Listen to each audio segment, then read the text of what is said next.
Os itens de múltipla escolha agora, ó, como eu falei, toda questão de múltipla escolha, todo item de múltipla escolha tem essas três partes, não tem? Só que agora, como podem ser essas questões? Com essas partes aí. Então, nós temos aí os tipos de itens de múltipla escolha que podem existir. Tá? São 3 tipos de itens que são colocados na prova do Enem. Tá?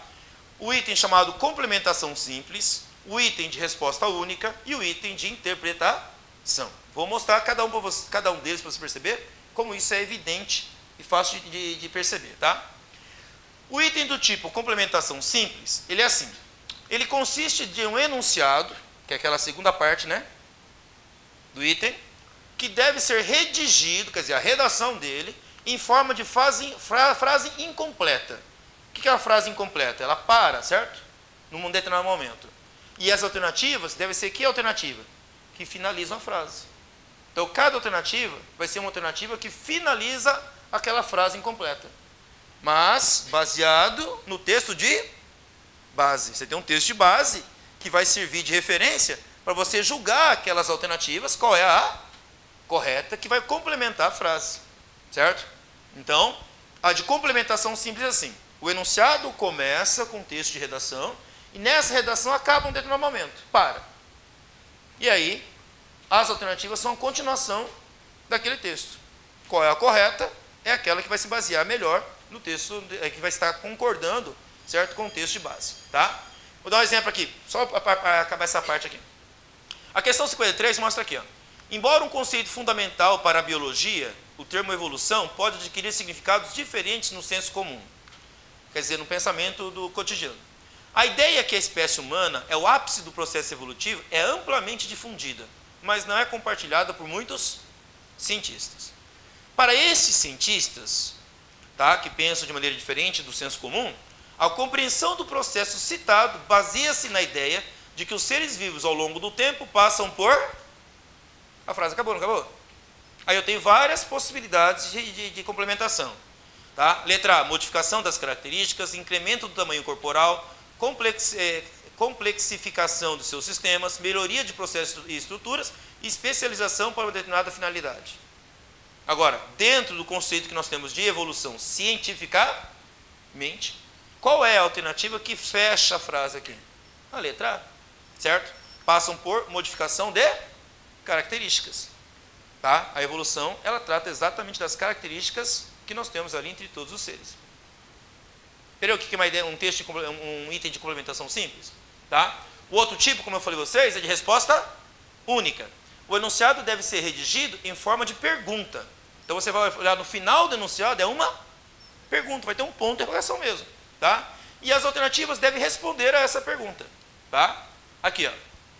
Uma proposta de dispositivo capaz de indicar a qualidade da gasolina vendida em postos e, consequentemente, evitar fraudes, poderia utilizar o conceito de refração luminosa. Nesse sentido, a gasolina não adulterada na temperatura ambiente apresenta razão entre os senos dos raios incidentes refratados igual a 1,4. Desse modo, fazendo incidir o feixe de luz proveniente do ar, com ângulo fixo e maior que zero, qualquer modificação no ângulo do feixe refratado indicará a adulteração do combustível. Quer dizer, se existe uma relação fixa, qualquer mudança vai ser uma alteração, né? Em uma fiscalização rotineira, o teste apresentou o valor de 1,9. Qual foi o comportamento do raio refratado? Vocês notaram que ele acabou com uma pergunta? Então só vai ter uma resposta, certo? Não há uma possibilidade de resposta, apenas uma. Tá? Mudou de sentido, sofreu deflexão total, atingiu o valor do ângulo limite, direcionou-se para a superfície de separação ou aproximou-se da normal superfície de separação? Opa, para eu conseguir chegar a essa alternativa e saber que ela é correta, eu tenho que saber o que acontece com a luz quando ela passa para o meio mais refringente, de um índice de refração maior. Ele se aproxima da linha normal. E isso é lá na minha competência e habilidade que eu tenho que julgar isso. Certo? O texto não responde isso. Tá? Mas é dentro da tua habilidade, da tua competência, do teu objeto de conhecimento que você vai julgar a alternativa aí como correta. Tá? Mas foi claro, uma pergunta, uma resposta. Tá? E a última, a questão o item de interpretação. É formulada a partir de uma situação estímulo que compõe o enunciado. A situação estímulo faz parte do problema e, a partir dela, o estudante organiza as ideias, dados ou informações para resolvê-los. Portanto, o estudante utiliza as informações contidas na situação estímulo para resolver o item. São exemplos de situação estímulo: um texto, certo? Um caso, uma situação de caso, uma tabela, um quadro, um diagrama, um gráfico, uma figura, um mapa ou uma ilustração, que devem ser extraídos de fontes fidedignas, quer dizer, tem que ter ali a fonte que deu origem a essa informação, com as devidas referências. Tá? Por exemplo, olha essa questão aqui, ó, questão 88 do último Enem. Tá? Um professor utiliza essa história em quadrinhos para discutir com os estudantes o movimento de satélites. Nesse sentido, pede a eles que analisem o movimento do coelhinho, considerando o modo da velocidade constante. Um texto, Maurício Souza, certo? Ok? Está ali, ó, a fonte, ó, certo? Foi uma revista do Cebolinha, né? Número 240, publicada em junho de 2006. Qualquer pessoa que tenha dúvidas se esse texto existiu, é só olhar a edição de junho de 2006, certo? Tá lá, a Mônica jogando o coelhinho, né? Não acerta o Cebolinha, ele fica todo feliz, tirando sarro dele, né? Zoando ela, né? Certo? E o que está acontecendo com o coelhinho ali no terceiro quadradinho? Está dando a volta à Terra, né? E aí passa por ela, até ela é surpresa, né? Você sabe que a Mônica é fortuna, né? Certo? No final, o que acontece? Acerta ele, né? Certo? Tá? Desprezando a existência de forças dissipativas, como a resistência do ar, coisas assim, o atrito, né? O vetor aceleração tangencial, que muda a direção e que muda a velocidade do coelhinho, que a tangencial é tangente à curva. No terceiro quadrinho, aí que é esse, é nulo. Resposta direta aqui. Mas, para eu compreender que é nulo, significa o quê? Que o coelhinho está fazendo uma trajetória circular. E quando ele faz uma trajetória circular, a única aceleração que existe sobre ele é uma aceleração chamada aceleração centrípeta, que puxa em direção aonde? Ao centro. A aceleração tangencial ela é perpendicular. Ela faria o coelhinho andar cada vez mais rápido, certo? Ou cada vez mais devagar. Como ele disse, para desprezar forças dissipativas, não acontece isso. Então, a única aceleração que atua é a centrípeta. A tangencial, então, deve ser nula. Tá? Aí nós temos outras respostas que devem ser julgadas como erradas nessa questão. Tá? Então, como eu falei para vocês, toda a questão, todo item, ele leva em conta aquelas três características do item, que eu falei para vocês, que é objeto de conhecimento, competência e habilidade. Tem três partes que são o texto base, o enunciado e as alternativas, que podem ser de três tipos. É três pra caramba, né? Certo? Três tipos. Quais são? Quais são? Resposta única, que a gente viu agora há pouco. Interpretação e complementação de uma ideia, né? Certo? Beleza, pessoal? Então, as habilidades matrizes de referência das diferentes áreas são materializadas nos itens que compõem os instrumentos de avaliação. Os itens apresentam, então, uma redação que indica três elementos ou componentes do item: operação cognitiva, o objeto de conhecimento e o contexto. Então, na hora que o elaborador da questão vai pensar nela e vai começar a redigir o texto da questão, ele tem que estar ciente que ele tem que ter essas três características, esses três elementos aqui, ou componentes, na questão. Tá? O que é a operação cognitiva? Ele deve traduzir as ações requeridas ao respondente, quer dizer, a pessoa que vai responder, para que ele resolva a situação problema proposta pelo item. A operação cognitiva deve, então, explicitar o que foi realizado em termos cognitivos, da ordem do pensamento, considerando o uso do conhecimento efetivado pelo participante por meio da demonstração de sua autonomia de julgamento e de ação, de atitudes, valores e procedimentos, diante da situação problema, que se aproxime o máximo possível das condições reais do convívio social e de trabalho individual e coletivo. Quando eu falo aqui a operação cognitiva, lembra aquela questão da Mônica jogando o coelhinho? Então, enquanto você está lendo sobre aquilo, enquanto você está vendo aquela ilustração, o que você está pensando sobre aquilo? Que conhecimentos você está usando? Que habilidades você está utilizando naquele momento para conseguir julgar aquilo lá? Antes mesmo de chegar à pergunta, você já tem que ter uma prévia construção de uma argumentação do que você está vendo. E essa construção prévia, ela vem dessas operações cognitivas que você tem. Então, as operações cognitivas levam em consideração tudo aquilo que você tem de valor adquirido ao longo desse período que você aprendeu na vida escolar, certo? As coisas que você pensou sobre isso ao longo da sua aprendizagem, tá? Então, isso tudo, ele é pensado na elaboração já do texto, da redação da questão, tá? Para que o respondente, a pessoa que está respondendo, comece a olhar e ver aquele texto, aquela figura, aquele gráfico, e já comece a fazer a interpretação, a partir dessa operação cognitiva. E, é claro, tem que usar o conhecimento. Sem o conhecimento científico, por exemplo, para responder aquilo, não vai para lugar nenhum, certo? Então, refere-se aos conhecimentos escolares que estão sendo solicitados ou mobilizados no item para que o respondente execute a operação cognitiva visando a sua resolução. Pressupõe a identificação e o domínio dos conteúdos das diversas áreas do conhecimento presentes nas propostas curriculares e busca se aproximar do que os educadores têm desenvolvidos em sala de aula nas escolas brasileiras. É assim, será que se eu não estudar nada de física, eu poderia acertar uma questão que cobra física? Será que é possível? Bom, só se eu chutar. Será que é possível acertar uma questão no chute? Sim, existe essa probabilidade. Existe essa probabilidade. Mas vamos descontar essa probabilidade de acertar a questão no chute. Ela é baixa, mas ela existe. Tá? Uma pessoa que não estudou nada sobre física, pode acertar uma questão de física? Seria justo isso? Não. Uma questão que possibilite isso de maneira não só no chute, mas que uma pessoa com uma boa capacidade de operação cognitiva, vamos supor que eu tenha uma cognição plena, certo? Eu sou muito bom em interpretar, certo? Será que a minha capacidade de interpretação só, sem o conhecimento científico, ele me responde aquela questão? Se eu puder responder a questão corretamente, sem usar um conhecimento científico adequado para aquilo, a questão não foi bem elaborada. Entendeu o que eu falei? Certo? Vamos pegar, por exemplo, uma questão que leva a considerações morais. Todos nós temos algum aspecto moral, não temos? De caráter moral. Certo?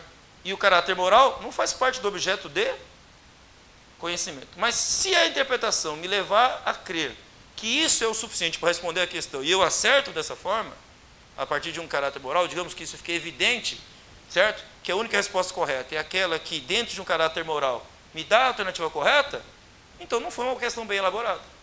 Ela tem que fazer uso de um conhecimento científico, certo? Dentro de qualquer uma daquelas 4 áreas de conhecimento, mas tem que fazer. Tá? Então, na hora que a questão é encomendada pelo elaborador, isso vai explicitado para ele. Qual é o objeto do conhecimento que tem que estar ali. Que sem aquilo, a pessoa não acerta a questão, ao não ser no chute. Entendeu? Ele não pode ter um acerto, uma probabilidade alta de acertar aquela questão sem o conhecimento científico. Da mesma forma, tá? Além do objeto do conhecimento, tem que ter um contexto. O contexto é aquilo que vai pegar toda a cognição e o objeto de conhecimento vai colocar numa situação aplicada, uma situação real, ok? Em que você possa vivenciar aquilo, seja ele de ficção ou não. Mas quando falo real, é uma situação que você pode vivenciar aquilo, uma coisa possível, uma situação possível, tá? Refere-se à situação para a qual o item transporta o respondente para que ele resolva o que está sendo proposto. É uma situação criada ou forjada para estabelecer relações entre os conhecimentos tradicionalmente veiculados na escola e a vida dos estudantes, exigindo uma operação mental para a sua solução. Assim, considera as situações envolvidas no problema construído pelo item, empregando os elementos que emprestam sentido à situação-problema, mais amplos do que o conhecimento, e apresenta uma possibilidade de aplicação desse conhecimento ao solicitar uma operação mental. Ou seja, quando eu contextualizo, eu posso pegar uma situação do cotidiano nosso, posso pensar numa situação escolar, ou um contexto, por exemplo, de crise, certo? Eu posso criar uma situação de crise, uma situação de problema, tá? Eu posso falar, por exemplo, vamos pegar o caso da física, eu falo assim, uma questão que não é contextualizada. Um ponto material está em movimento em linha reta. Não tem contexto. Mas eu poderia falar assim, um automóvel está se movimentando dentro de uma estrada, uma rodovia retilínea. Não é um contexto? Você não imagina mais um ponto, não é uma abstração do que a gente está falando. É simplesmente uma situação real e possível. É possível ter uma estrada em linha reta? É possível imaginar um automóvel em movimento nessa estrada? Sim. Entendeu? Então eu contextualizo, certo? Para que o objeto do conhecimento esteja ali sendo cobrado. Tá? Então, isso que significa o contexto. Tá ok? Gente, até aqui tudo bem? Então, todos os itens que fazem parte da prova são elaborados pensando nessas características, nos perfis de cada questão, não o perfil do respondente, mas o perfil da questão, em que tem ali aquilo que a gente falou lá atrás, né, que é objeto de conhecimento, está também como característica dele, mas também uma competência e uma habilidade. Agora, uma parte importante que todos vocês têm que saber, porque isso é o que afeta vocês diretamente, e que, por que pareça, a maior parte das pessoas não tem noção de como é que isso é feito, é como é feita a nota, como é que é feita a medida da nota do Enem. Aquela pontuação que aparece no final. Certo? A maior parte das pessoas não tem ideia de como é que isso é feito. Tá? Então, eu vou explicar um pouco para vocês sobre isso. Não dá para explicar tudo, porque o assunto é muito complexo. Ele ultrapassa muito o que nós chamamos assim de contexto de ensino médio. Tá? Ele faz parte de um contexto já de pós-graduação, inclusive. É uma teoria, a teoria que estabelece o cálculo da nota do Enem é uma teoria recente, dentro do processo educacional. Ele nasce em 1952, certo? Chamada teoria de resposta ao item, certo? E é essa teoria que baseia a toda a fundamentação do cálculo da nota do Enem e o que deve ser considerado e avaliado. Tá? Então, é um pouco complexo, mas complexo na parte de cálculo mesmo, certo? Mas não entendimento do porquê daquele jeito. Então, o que eu vou explicar a vocês é o porquê que a nota do Enem é como ela é. Tá? Bom, uma questão muito comum que as pessoas perguntam em relação à questão do Enem é como é que ela é calculada, a nota? Por que alguém que acerta mais questões no ano, digamos, vamos supor que eu faça o Enem esse ano, aí eu faço uma pontuação, certo? E eu acertei mais questões que o ano passado e minha pontuação pode ser menor que o ano passado. Como é que isso é possível? Tá? Como é que é possível, num ano em que a pessoa acerte mais questões, ele tirar uma nota menor que o ano anterior que acertou menos questões? Tá? Será que o número de questões não faz diferença? Tá? Por que quem acerta todas as questões, vamos supor que eu acertasse todas as questões, gabaritasse as 45 questões, certo? Qual é a pontuação máxima possível de imaginar na prova do Enem? 1000 pontos. E se eu acerto todos, por que eu não faço 1000? E se eu não acertar nada, por que eu não tiro 0? Olha a coisa interessante, se você errar todas as questões do Enem, não acertar nada, é capaz de você não tirar 0. Como é que é possível? Certo? Como é que é possível isso? Tem uma história que o próprio Enem divulga, que é assim. Ó. Vamos fazer uma analogia para você entender mais ou menos isso. Imagina uma prova de resistência de corrida. Uma prova de resistência de corrida em que uma das etapas, a primeira etapa da prova, seja correr 100 metros. 100 metros é mais ou menos uma distância de uma quadra a outra, certo? Ok? Não é tão longe assim, mas é uma parte da prova. Uma prova de resistência à corrida. Primeira etapa, 100 metros. Depois temos uma etapa final lá de 2.000 metros, 2 quilômetros. Correr 100 metros é uma coisa, né? Correr 2 quilômetros é outra. Vamos supor que uma pessoa conseguiu correr os 100 metros. Então ela conseguiu cumprir a primeira etapa. Mas ela não consiga cumprir a última etapa. Digamos, não conseguiu correr os 2.000. Mas o fato de não ter corrido os 2.000 significa que não consegue correr nada até lá? Não, ela pode correr 150, 200, 300, 400, 500 metros, não pode? Certo? Mas vamos supor que ela não consiga nem cumprir a primeira etapa. Não consiga chegar aos 100 metros de corrida. Significa que ela não sabe correr nada? Então, o fato de uma pessoa não ter acertado nada na prova, não significa que ela não saiba nada. Porque se atribuir nota 0 para ela, significa o quê? O que significaria uma nota 0? Significa que ela não sabe nada. E como é que alguém chegou no ensino médio sem saber nada? Não tem como. É humanamente impossível. Você não saber nada sobre uma determinada área do conhecimento. Certo? Você pode ter alguns problemas que impossibilitou você de acertar. Problemas cognitivos, uma falta de uma competência, uma falta de uma habilidade que fez você errar a questão. Entendeu o que eu acabei de falar? Alguma falha nessa parte toda fez você errar. Uma falta de uma habilidade, uma falta de uma competência, uma falta de um objeto de conhecimento fez você errar. Mas não significa que você não sabe nada. Da prova inteira não sabe nada. Então como é que você pode tirar 0? Não tem como. Então o fato de você não cumprir uma prova de 100 metros não significa que você não sabe correr. Significa que você não chegou até lá. Certo? Você não chegou até lá. Mas um mínimo de conhecimento você tem que ter. Então a prova tem que avaliar assim. Como é que uma pessoa que errou tudo, ela consiga mesmo assim demonstrar que sabe alguma coisa? Se ela errou tudo. Certo? Parece estranho, né? Okay? E aí é que está. A teoria de resposta ao item, que vai basear toda a prova do Enem, consegue identificar isso. Que mesmo uma pessoa que tem errado tudo, algo ela sabe. E quanto ela sabe.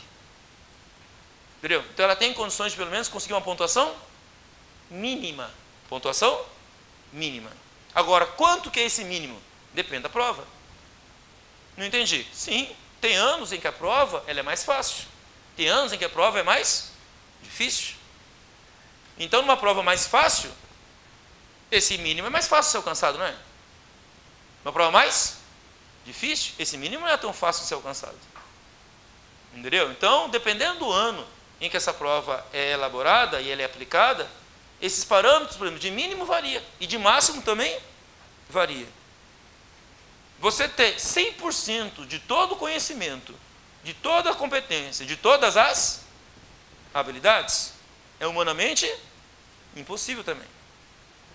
Você não consegue ter tudo isso, todas as competências possíveis, todas as habilidades possíveis. Humanamente impossível. Então chegar aos 1000 pontos também não chega. Mas existe uma pontuação máxima naquela prova. Como é que é feito isso? Por isso que eu falei para vocês lá atrás. Existe um pré-teste. O pré-teste é importante. Ele vai servir de referência para estabelecer quais são os parâmetros que serão considerados para estabelecer o mínimo e o máximo daquela prova, quando a prova foi elaborada. Cada item tem esse parâmetro levado em consideração. Parâmetros que qualificam aquela questão, certo? Se é uma questão, por exemplo, fácil, uma questão média, uma questão difícil. Qual a probabilidade das pessoas acertarem aquela questão dentro de uma habilidade que ela tenha, dentro de uma competência que ela tenha? Certo? Vamos supor que mesmo que você saiba tudo sobre aquele assunto que está sendo cobrado na questão, é garantir que você vai acertar ela?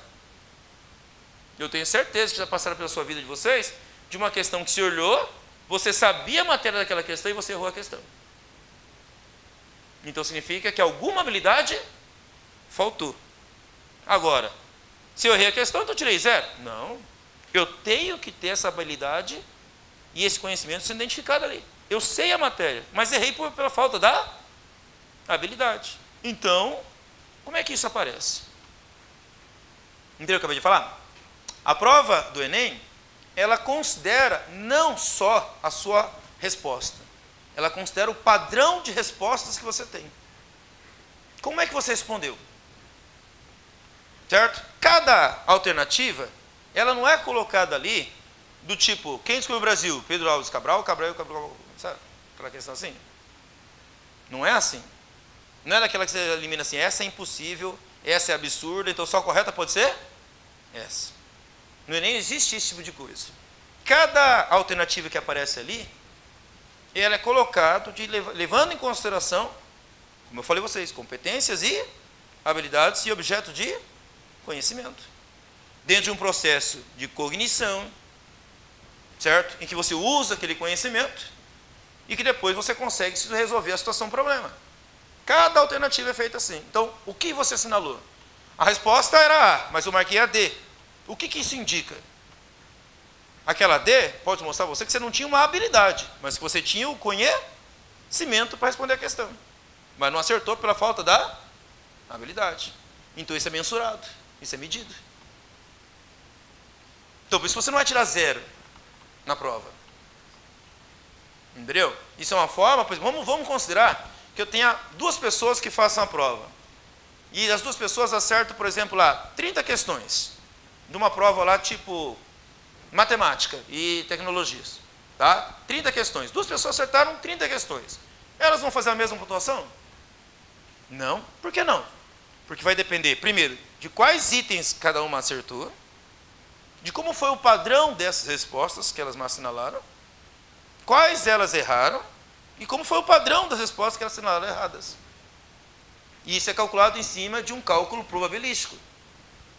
É estatístico o modelo matemático que eles trabalham em cima disso. E em cima disso, eles conseguem mensurar qual é a proficiência, ou seja, a capacidade que cada um teve ali sendo avaliado. E aí você tem uma pontuação diferenciada. Tá? Vou te dar um pequeno exemplo que a gente fala bastante no Enem. Tá? Vamos imaginar que eu tenho ali algumas questões em que eu tenha fáceis, médias e difíceis. 6 questões. 2 fáceis, 2 médias e 2 difíceis. E eu comparo 2 participantes, um participante A e um participante B. O participante B, ele acertou uma média e tem 2 difíceis. O participante A acertou 2 fáceis e uma média. Mas errou todas as difíceis. Mas o participante B, que eu falei para vocês, acertou uma média, as 2 difíceis, mas errou as 2 fáceis. Quem será que faz mais pontuação? Quem acertou as mais difíceis ou quem acertou as mais fáceis? Quem acertou as mais fáceis. Como? Existe uma coerência. Não entendi aqui uma coerência. Deixa eu pular aqui para vocês para um quadradinho. Vocês devem entender o que é coerência do que eu estou falando para vocês. É assim. Tá?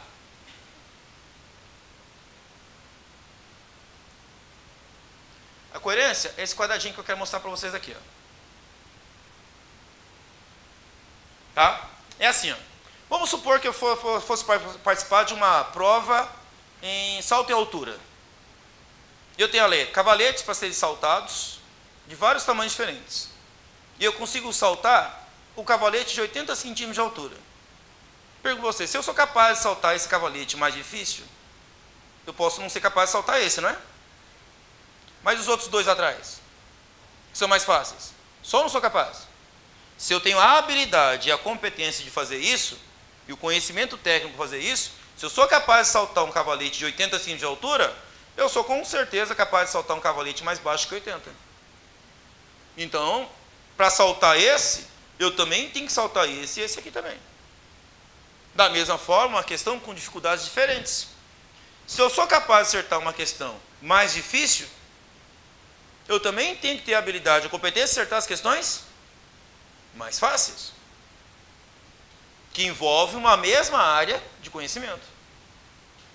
Porque se isso não acontece, eu posso acertar essa questão de que jeito?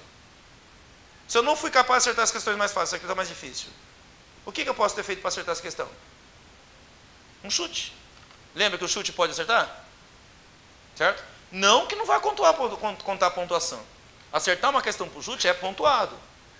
Mas não é pontuado da mesma forma que uma pessoa que consiga responder com coerência.